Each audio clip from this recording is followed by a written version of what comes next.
Hello everyone, welcome back. और हम cover कर रहे हैं एमए हिस्ट्री का सिलेबस। लास्ट टाइम हमने पढ़ा था यूनिट 4 एमएचआई 6 का, और उसी को हम कंटिन्यू करेंगे। और अब हम पढ़ेंगे यूनिट 5 आयरन एज कल्चर्स, जिसमें हम पढ़ने वाले हैं आयरन के बारे में कि आयरन की वजह से किस तरह से सोसाइटी में चेंजेस आते हैं और भी बहुत कुछ।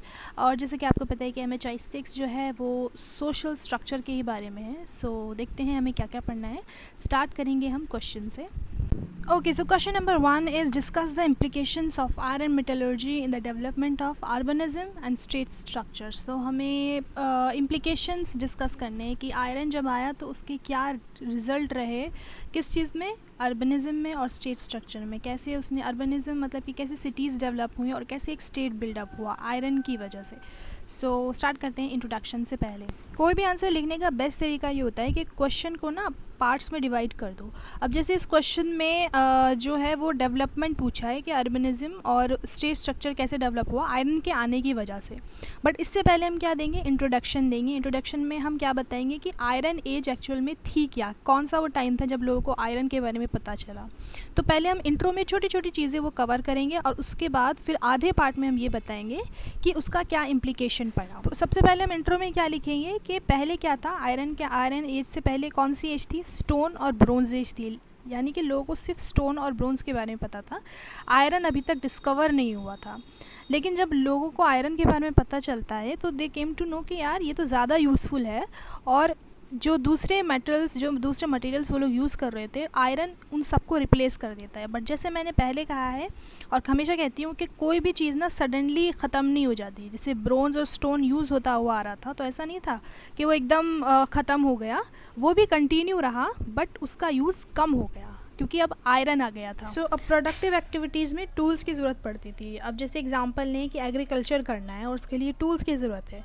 तो फॉर एग्जांपल मान लो प्लॉ चाहिए, वो जो खुदाई करने वाला होता है, ज़मीन खोदनी है। तो एक है वुड का बना हुआ और एक है आयरन का बना हुआ। तो आयरन वाला जो प्लॉ है उसकी ज़्यादा एफिशिएंसी है, उससे ज़्यादा जल्दी काम होगा। तो दैट्स वाई जो आयरन थी उसकी इम्पॉर्टेंस ज़्यादा बढ़ गई थी। सो पहले हमने जाना कि आयरन की क्या इम्पॉर्टेंस थी। अब हम देखेंगे कि आयरन एज जो था नॉर्थ इंडिया में उसका टाइम पीरियड क्या था। तो अगर हम इसकी डेट की बात करते हैं तो इसमें ना थोड़ी सी डिबेट है। जो इसकी क्रोनोलॉजी है कि आयरन एज हम कौन से वाले पीरियड को हम आयरन एज मानेंगे, तो उसमें जो स्कॉलर्स हैं उन्होंने अलग अलग डेट्स दी हुई हैं, तो ये थोड़ा डिबेटेबल है। आर्कोलॉजी अगर हम इसको देखें तो इसका पीरियड है 1000 BC से 100 AD तक। अब जब हम आर्कोलॉजी की बात कर रहे हैं तो आयरन एज में हमें आर्कोलॉजी में 2 मेन पॉटरी मिली हैं, painted grey ware and northern black polish ware. अब पॉटरी क्या होती है, जो मिट्टी के बर्तन बनाए जाते हैं या मिट्टी से जो भी चीज़ें बनती हैं उसे पॉटरी बोलते हैं। सो पहला PGW पॉटरी के जो फीचर्स हैं वो क्या है कि उसका कलर कैसा था, पॉटरी का ग्रे कलर का था और उस पर कुछ ज्योमेट्री के पैटर्न्स बने थे। NBPW यानी नॉर्दर्न ब्लैक पॉलिश वेयर जो पॉटरी है उसका फीचर ये है कि थोड़ी ना सुपीरियर लेवल की है, मतलब ऐसा लगता है स्पेशल टाइप की है और इसकी जो सरफेस है वो ग्लॉसी है। ऐसा लगता है कि जैसे कोई रिच लोग इनको यूज़ करते होंगे।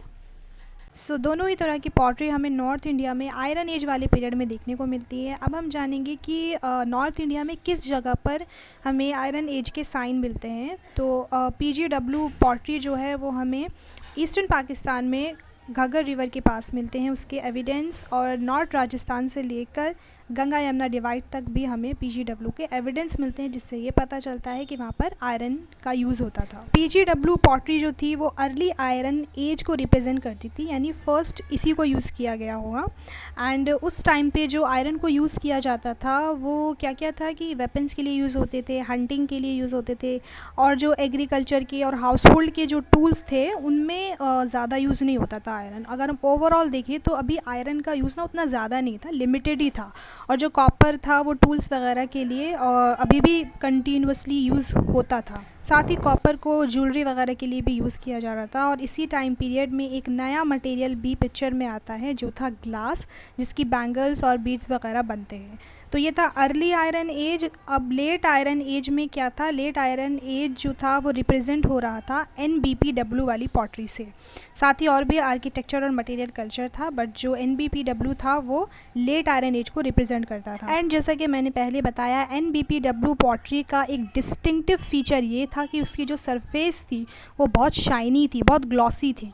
सो अब हम जानेंगे कि लेट आयरन एज के फ़ीचर्स क्या थे। तो सबसे पहली चीज़, जो आयरन के ऑब्जेक्ट्स थे वो ज़्यादा बनने लगे थे, क्वांटिटी में भी और डाइवर्सिटी में भी, यानी ज़्यादा बन रहे हैं, और डाइवर्सिटी यानी अलग अलग वैरायटी में बन रहे हैं। लेट आयरन एज वो पीरियड है जिसमें हमें अर्बनिज़म और स्टेट सोसाइटीज़ देखने को मिलती हैं। अर्बनिज़म यानी कि शहर बनने लगते हैं, स्टेट सोसाइटीज़ यानी कि अब स्टेट फॉर्म होने लगे थे, जो हमने पढ़े हैं 16 महाजनपदास, जिसमें सबसे पावरफुल मगधा था, जो जाके बाद में मौर्यन एम्पायर का सेंटर बना था। सो आयरन की वजह से इतना ज़्यादा डेवलपमेंट हुआ था। पहले क्या होता था ब्रोंज़ एज में, कि जो ब्रोंज़ कैसे बनता था, टिन और कॉपर की मदद से बनता था, और वो टिन और कॉपर जो था ना वो लोकल में नहीं मिलता था, लेकिन आयरन की ये ख़ास बात थी कि वो लोकली अवेलेबल था।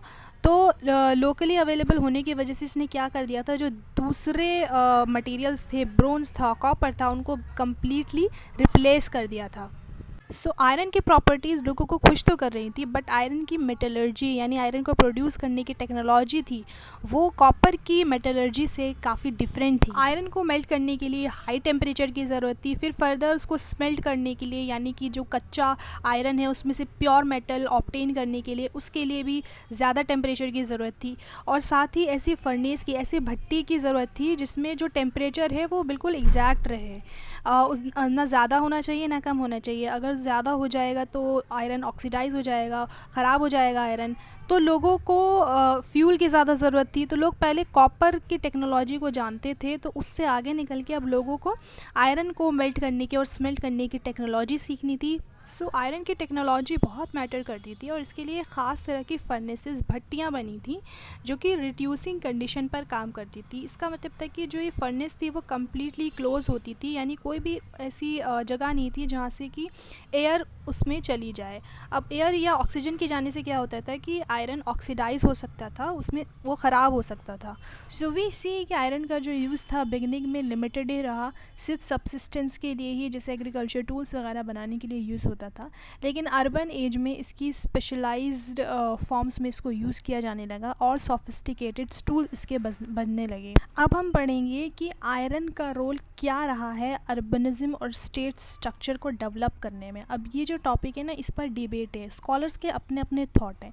सबसे पहले आर.एस. शर्मा जो है वो कहते हैं कि देखो जो आयरन आया है, आयरन जब इंट्रोड्यूस हुआ है उसकी वजह से क्या हुआ, आयरन के टूल्स आए, और आयरन के टूल्स की मदद से लोगों ने लार्ज स्केल पर डिफॉरेस्टेशन किया, यानी ट्रीज़ को कट डाउन कर दिया, फॉरेस्ट को ख़त्म कर दिया। फिर जगह जो खाली हुई वहाँ पर उन्होंने क्या किया, एग्रीकल्चर, जगह मिली उन्हें काफ़ी सारी, तो वहाँ पर एग्रीकल्चर करना स्टार्ट किया।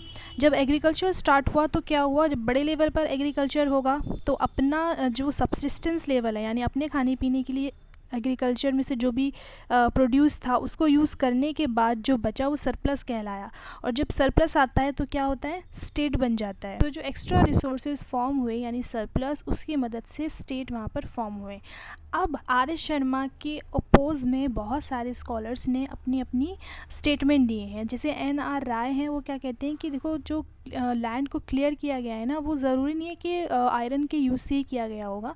ऐसा भी हो सकता है कि वहाँ पर फायर की हेल्प से, यानी वेजिटेशन को जलाकर फॉरेस्ट को क्लियर किया गया होगा। साथ ही वो ये शो करते हैं कि बड़े बड़े फॉरेस्ट के ख़त्म होने के बाद जो लैंड बची थी जिस पर एक्सटेंसिव एग्रीकल्चर होना था, और उस टाइम पर जो आयरन टूल्स थे वो सिर्फ होज़ एंड स्पेड्स थे, तो सिर्फ उन अर्ली आयरन टूल्स से जो इतने डेवलप नहीं थे, इतना बड़ा एग्रीकल्चर नहीं हो सकता था। सो एक तरह से वो आयरन का रोल अर्बनिज्म और स्टेट स्ट्रक्चर के डेवलप करने में डिनाई करते हैं।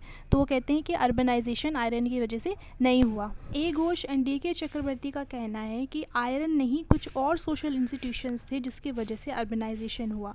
घोष ये पॉइंट आउट करते हैं कि देखो सरप्लस जो है ना वो सोशल प्रोडक्ट है, और उसको ऑब्टेन करने के लिए, उसको एक्सट्रैक्ट करने के लिए, क्योंकि देखो जो सरप्लस क्या है कि जो भी प्रोडक्शन हो रहा है उसमें हम सब्सिस्टेंस लेवल पर जो हमें कंज्यूम करना है, जैसे एग्रीकल्चर में से कुछ भी अनाज निकला तो जो हमें लेना है अपनी पहली ज़रूरत के लिए उसको ले लेंगे, और बाकी जो बचेगा उसको अलग कर देंगे। तो उसको सरप्लस को ऑब्टेन करने के लिए एक रूलर की ज़रूरत थी, उसको कलेक्ट करने के लिए। तो कोई रूलर या स्टेट ही हो सकता है जो कि सरप्लस को एक्सट्रैक्ट करेगा, उसको कंट्रोल करेगा।